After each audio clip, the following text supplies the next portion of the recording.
The pandemic has changed many aspects about our lives, such as restaurants, for example.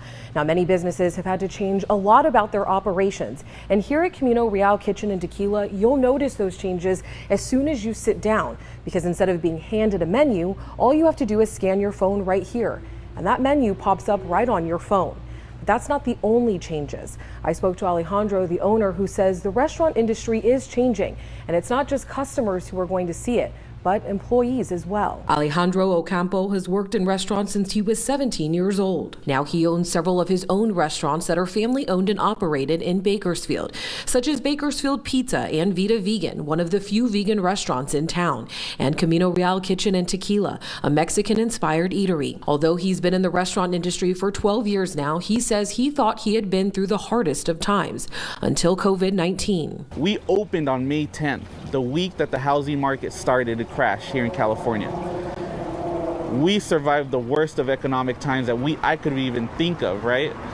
Never did I fathom that COVID would be another one. He says his family had been through a crisis but didn't foresee a pandemic, which has brought back troubling memories. It takes me back to when we opened Camino Real. I lost my house, my brother lost his house.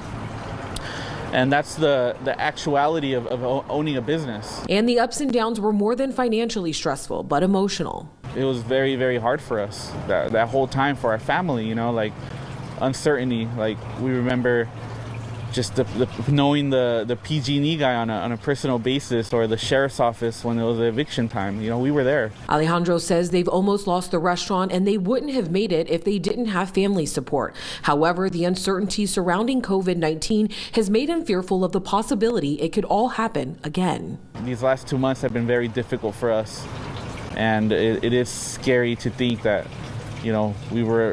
some of our businesses were on the verge of closing because we weren't going to be able to make it. His brother Fernando runs the finances and makes sure the businesses are on track and reinvesting their money back into the businesses. But honestly, if we weren't so smart about saving money and just putting it away for emergencies, we wouldn't have survived the first month.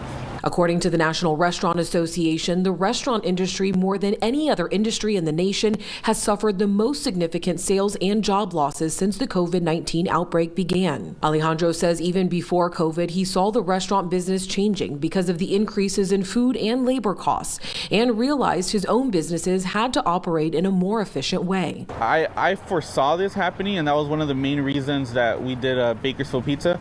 Just because of higher labor cost, it's making it difficult to be a full-service restaurant.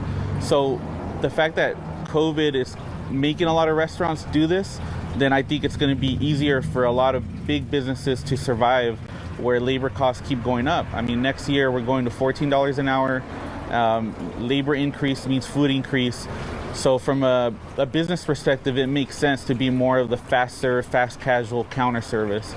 According to the National Restaurant Association, 2 out of 3 restaurant employees have lost their jobs. And Alejandro says that after COVID, he feels having servers may be a thing of the past. I think that's the future of dining out, is not having the servers. 5-10 years from now, who knows if we're gonna have full service. I mean, full service will be considered like, ooh, fancy. And he also thinks that table service restaurants may also be gone too.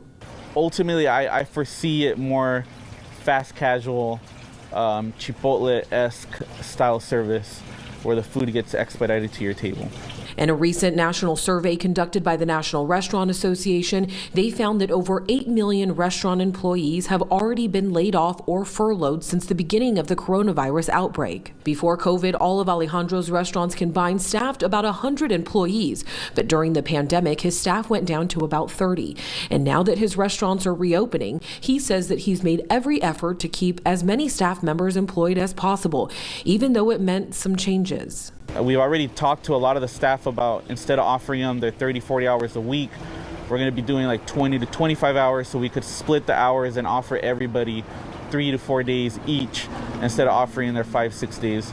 And for right now, he will be able to employ a total total of 70 employees. Although many restaurants have reopened, Alejandro says they have decided to wait until next week to make sure that they implement all of the correct safety regulations and proper training of staff. He says Camino Real will be taking a mixed approach when it comes to serving customers, which will include curbside, counter service, and for now, full table service as long as they can sustain it. Alejandro says he does see the restaurant going to full counter service sometime in the future. I don't look forward to when we no longer have that personal interaction. He says not being able to bring back all of his staff has weighed on him. At the end of the day, my staff is the foundation to the success of our businesses, and we owe a lot to them. We owe a lot to each of them. And not having the support of his restaurant family has been hard, especially because they've played a big role in his personal life, such as allowing him to have the time to be a father. Even just Pablo, Tony, everybody here at the restaurant, and at Bakersfield Pizza, my head chef Dennis, and Javier at Vida V. There's just so many people, and it's hard to put it in words. The opportunity that they provide for me to be home with my family. Forever grateful. Next week will be the first time in nearly 2 months that the restaurant staff is all coming together. He realizes the safety of his staff and customers is in his hands. And when it comes to wearing a mask in his restaurants, staff will be required to wear them, but customers will have a choice. Ultimately, if the community or the world as a whole does the right thing, like if you're feeling sick, stay home, self-quarantine. Think about others. Think about the people around you, A lot of us have, me personally, I have kids I want to go home to. And that worries me. But masks won't be the only change. They are hoping to get approval for more seating on sidewalks since capacity inside is limited. And menus will also look different. So you could just scan it, and on your phone, you could scan through the menu options, our happy hour menu, our dessert menu.